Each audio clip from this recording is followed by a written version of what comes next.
যে মানুষ হারাম খায় কখন, বাধ্য হয় যখন, যে জীবন রক্ষার জন্য। তো এখন আওয়ামী লীগও কি বাজেটের মধ্যে জীবন রক্ষার জন্য এই 15%-এর হারাম খাওয়ার মতো স্টাইলে আবার 15% দিয়ে এটা করতে চাচ্ছে কি না, এটা একটা বিবেচনার বিষয় আছে। ট্যাক্সকে যত সহজ করা যায়, আমি থাকতে এই যে মোস্তফা কামালের আমলে অর্থমন্ত্রী একজন ছিল না গতটা, হ্যাঁ, আসে না নাই বুঝা যেত না, মানে অর্থমন্ত্রী কিন্তু উনি আসেন না নাই বুঝা যেত না। বদিউর রহমান, আপনার কাছে যেতে চাই। আমরা যেটি শিরোনাম রেখেছি, আমরা বেশ ধারাবাহিকভাবেই বাজেট নিয়ে আলোচনা করছি। আপনি জানেন যে এবার যে বাজেট প্রণয়ন হচ্ছে সেখানে রাজস্ব লক্ষ্যমাত্রা একটি বড় ধরনের চ্যালেঞ্জ হয়ে দাঁড়িয়েছে। আমরা আলোচনার শুরুতে আপনার কাছে যেতে চাই, কিভাবে সহজ শর্তে বা ব্যবসায়ীদের উপর অতিরিক্ত প্রেশার না দিয়ে রাজস্ব আদায় সম্ভব? ধন্যবাদ। রাজস্ব আদায়টা তো শুধু এইবারের জন্য নয়, এর আগেও সবসময় বছর বছর দেখা গেছে এটা একটা চ্যালেঞ্জ হয়ে থাকে, কিন্তু তারপরেও তো আগাচ্ছে। তো ব্যবসায়ীদের জন্য তো কর্পোরেট কর বোধহয় এবার আরেকটু কমায় আনবে। যারা শেয়ার বাজারে লিস্টেড নয় তাদের অরিজিনালি তো কর্পোরেট কর 40-42% ছিল, কমতে কমতে 35 আসলো, 32 আসলো, এখন তো 30 চলে আসবে যারা আছে। আর যারা এনলিস্টেড শেয়ার বাজার তাদের তো আরও কমে আছে 25 মধ্যে। এদিক দিয়ে একটা সুবিধা হবে।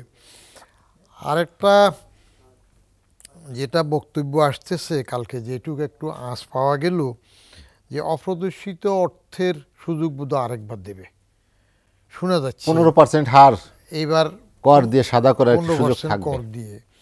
তো এই ইস্যুটা তো আসলে একটা অনৈতিক ইস্যু। এটা সেই প্রথম যে জিয়ার আমলে শুরু হইল, তারপরে তো সবাই দিচ্ছে, এতে বেশি তেমন লাভ হয় না। শুধু আমার সময়ে সবচেয়ে বেশি টাকা এসেছিল, এই তাও আমরা করেছিলাম, আমরা 10% করি নাই সে সময় 2007-এর। সেটা করা ছিল নর্মাল ট্যাক্স প্লাস 5% জরিমানা। আর এগুলো যেটা করা হচ্ছে সেটা হইল ওই ট্যাক্স যত স্ল্যাবেই পড়ুক এই টাকা 10%-এ চলে গেছে। আর এখন 15% যদিও করে, এটা একটা অনৈতিক সমাজ প্রতিষ্ঠার জন্য একটা চেষ্টা। এটাকে অন্যরা অনেক সময় একটু এভাবে বলে যে মানুষ হারাম খায় কখন, বাধ্য হয় যখন, যে জীবন রক্ষার জন্য। তো এখন আওয়ামী লীগও কি বাজেটের মধ্যে জীবন রক্ষার জন্য এই 15%-এর হারাম খাওয়ার মতো স্টাইলে আবার 15% দিয়ে এটা করতে চাচ্ছে কি না, এটা একটা বিবেচনার বিষয় আছে। এটাতে সবচেয়ে অসুবিধা হয় যারা হক হালালি ট্যাক্স দিয়ে কর দিয়ে থাকে, তাদের বেলা আপনি ওই 5% প্রথম 1 লাখে যেটা করলেন, তারপরে 10%, 15, 20, 25। আর এটাতে আসলে অপ্রদর্শিত হয়ে গেলে হয়ে যাবে টোটাল 15, যে অ্যামাউন্টে হোক। তো এটা নিয়মের তো নয়, অনিয়মের। আমি কখনো এটা পছন্দ করি না, এখনও করব না। যে এইগুলো অন্যভাবে রাজস্ব আদায় সম্ভব না হলে, আইনের আওতায় তাদেরকে আনতে না পারলে, তখন এইভাবে ঠিক আছে টাকা কিছু আসা দরকার, টাকা চাই, টাকার দরকার। যেমন গত বছর কি করলো আপনার কর দিবস ব্যক্তিগত আয়ের জন্য 30শে নভেম্বর, আয়কর আইন 2023-এর মধ্যেই বলে দিছে 30 তারিখ নভেম্বরের। এরপরে এটাকে বাড়াই দিল। কিন্তু বাড়াই দেওয়ার জন্য আইনের মধ্যে যে বিধান আছে, যে শর্তগুলো, যুদ্ধাবস্থা থাকা, তারপরে যাইয়া এই 4টা শর্ত, সেগুলো কোনোটাই ছিল না, বাড়াই দিল। অর্থাৎ বেকায়দায় পড়লে, টাকা আদায় করতে না পারলে এ দশা হয়। কিন্তু সরকার যদি রাজস্ব বোর্ডকে একটু শক্ত করতে চায়, রাজস্ব বোর্ডের যারা আছে, যতটা টিআইএনধারী আছে তারা সবাই রিটার্ন দেয় কি না, এটা তো এনশিওর করতে পারছে না। টিআইএনধারী তো অনেক আছে, বিভিন্ন কাজে টিআইএন নিতে হয়, সেটা নিচ্ছে, কিন্তু রিটার্ন সাবমিট হচ্ছে না। এটা এনশিওর করা দরকার 1 নাম্বার রাজস্ব বাড়ে তুলে।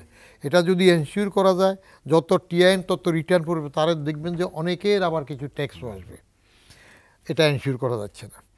2 নাম্বার হইল, রাজস্ব বোর্ডের প্রচলিত সবসময় একটা ধারা আসে, দেখা যায় যে যারা ট্যাক্স দিচ্ছে অডিট করুক, ধরুক, খোঁজ নেক, তাদের উপরই বারবার সবাই যায়, সহজ জানাশোনা সেটা।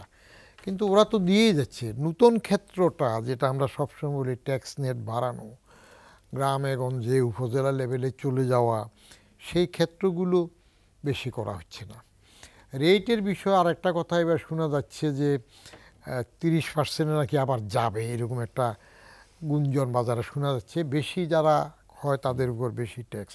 আমি আবার এটাও পছন্দ করছি না, কারণ একসময় তো 50%ও ছিল হাইয়েস্ট ট্যাক্স, কমতে কমতে। কারণ ট্যাক্স যত আপনি বেশি করবেন তার মধ্যে ফাঁক ফোকর, আন্ডারহ্যান্ড ডিলিং এবং ফাঁকি দেওয়ার টেন্ডেন্সি তত বাড়বে।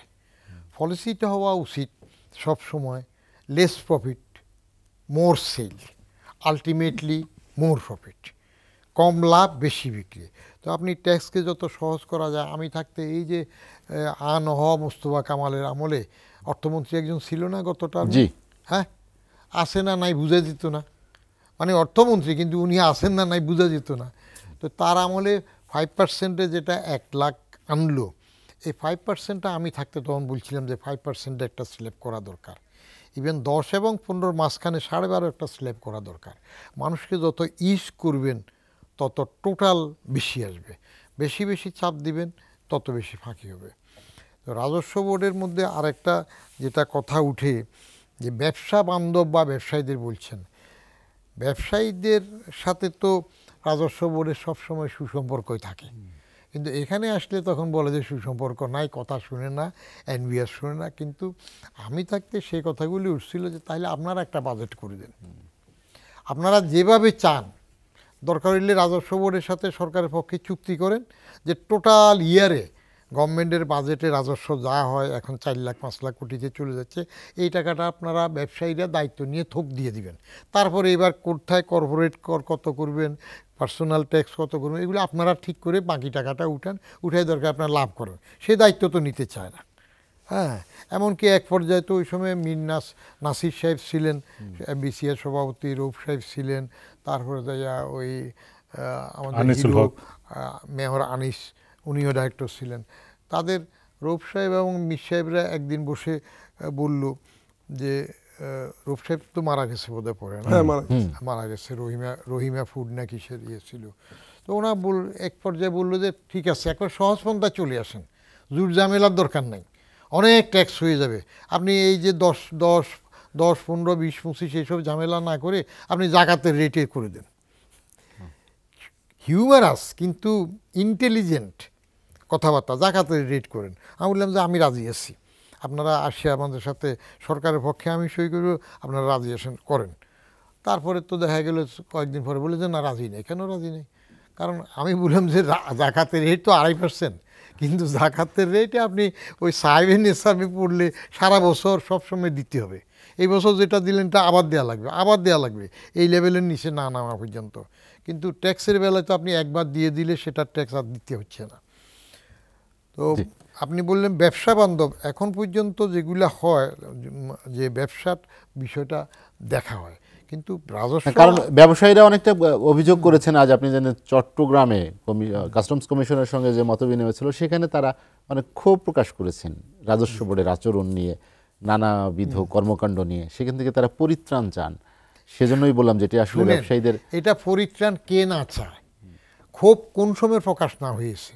আমি গত পরশু বা কোন দিন গেলাম এটিএন বাংলাতে একটা প্রোগ্রামে, বললো যে আপনার সামনে তো আপনাকে নিয়ে মানুষ আতঙ্কিত হয়েছে।